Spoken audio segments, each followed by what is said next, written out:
If you invest $100 every month for 30 years, you could end up with anywhere between $122,000 and $226,000. The exact number depends on one thing: the average return you earn along the way. Let's break down exactly how that happens, and why the difference between those two numbers is bigger than most people think. Here's the starting point.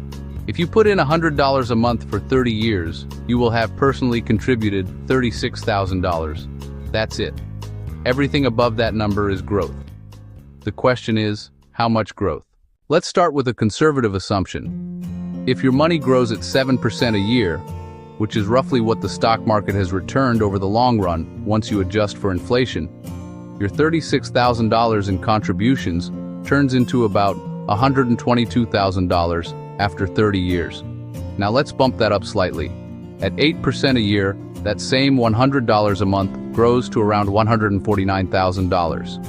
And if we use the long-term historical average of the S&P 500 without adjusting for inflation, which is close to 10% a year, your $100 a month turns into roughly $226,000 after 30 years.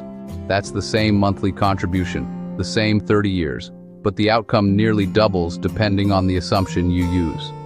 This is exactly why so many online calculators give wildly different answers for the same question.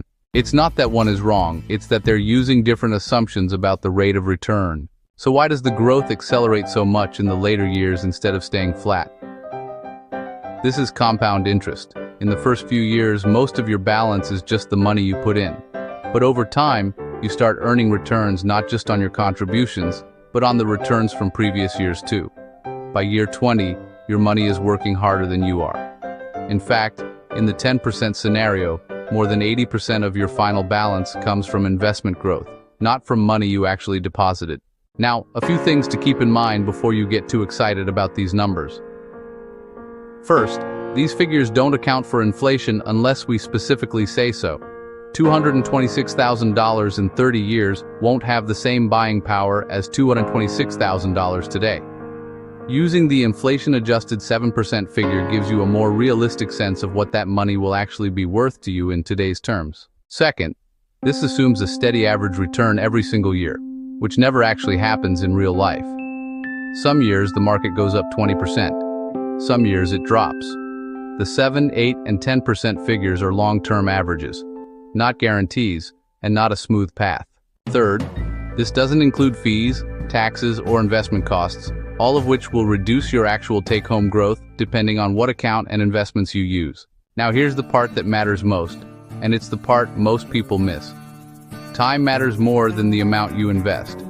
If you invested $100 a month for 40 years instead of 30, at 8% a year, you wouldn't just get a bit more. You'd end up with around $349,000, more than double the 30-year result, from just 10 extra years of contributions. That's the real lesson here. Starting early is worth more than starting big. Someone who invests $100 a month starting at 25 will very likely end up with more money than someone who invests $300 a month starting at 45, simply because of how many years compounding gets to work. So, what happens if you invest $100 a month for 30 years? Somewhere between $122,000 and $226,000, depending on your return assumptions. Built almost entirely from time and consistency, not from a large starting amount. This video is for educational purposes only and isn't personalized financial advice. Past returns don't guarantee future results.